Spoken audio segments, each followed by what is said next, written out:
Welcome to the Secret Sauce of Outsourcing podcast that's dedicated to making you better at understanding people in the Philippines. This is episode 428, Hollywood Hires OFS 2. So we've been doing these videos of people in the Philippines and showing their lives and showing their work and showing the culture. I've talked about this before, and I got this video back recently about a girl who works for a Hollywood studio. And this one was interesting and different, although I guess maybe not that different, but it was interesting because she talked about the work that she does for this Hollywood studio.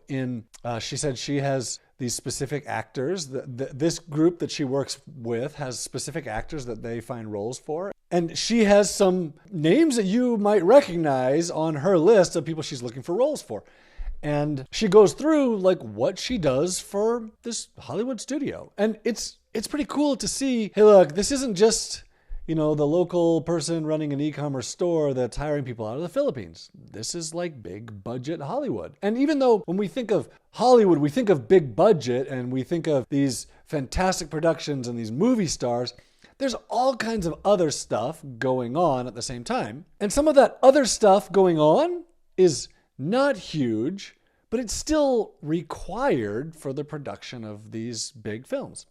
And some of that work is being done in the Philippines. So this video that I just got back is about Janina, and she works for this Hollywood studio. And then there's the other side of this that is really cool. Janina does jujitsu, and she goes to her jujitsu gym regularly, and she works out, and so she's going to show us some of that in this video, which is really cool. And that's cool to see the culture. So I remember the first time I went to Mexico, which was a couple years ago.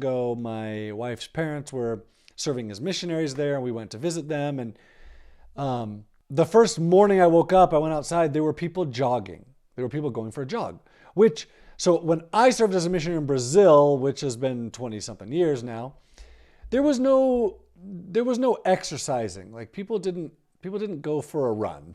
That wasn't really a thing. At least that wasn't the thing that I saw or remember at all, right? Exercising is generally a sign of affluence, where you have extra time to spend taking care of your body and not just working. And when we were in Mexico, that was one of the first things I noticed was, this isn't just this poor place, which is what I grew up thinking it was, which is really, really terrible. But there's a lot of affluence going on here. And in the Philippines, that's also the case. And I see it all the time where these people have these hobbies. They're riding bikes, they're playing badminton, they're working out at the gym. There's all these things that are going on that are like, wow, that's really similar to me and my life. Obviously, we live different lives and we have different lifestyles, but these are just people. And they're working jobs and they're doing a good job in their jobs and they're being honest with their employers and they have problems and they have hobbies and they do fun things. And anyway, so if you're listening to this as a podcast, I'm going to play this video for you. And if you're watching it on YouTube, hopefully you'll get to watch this video of Janina, because it's interesting to see what she does for work and her hobbies and how she lives her life.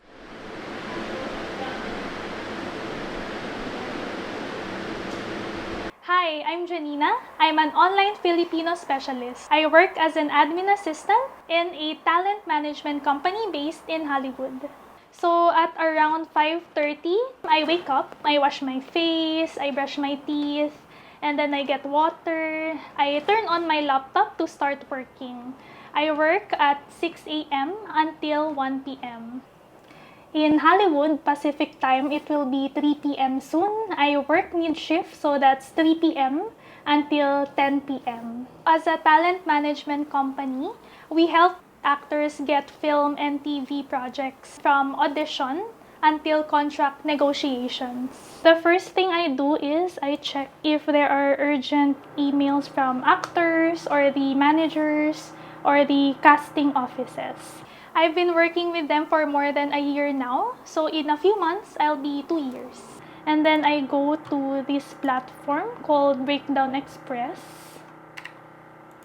So this is where we look for roles.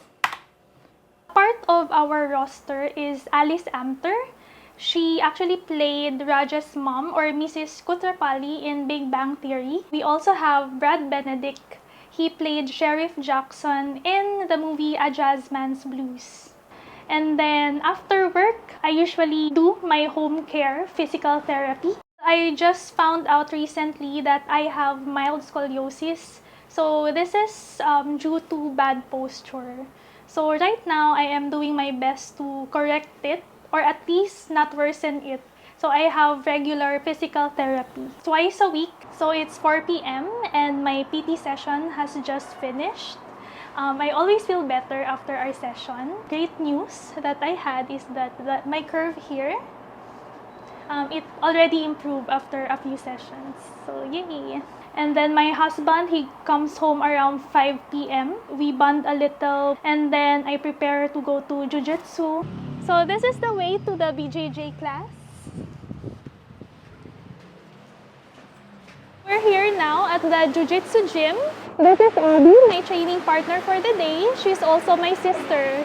Hey guys, so we're gonna warm up, we're gonna stretch, then we're gonna do some solo drills. Are you ready? Yeah.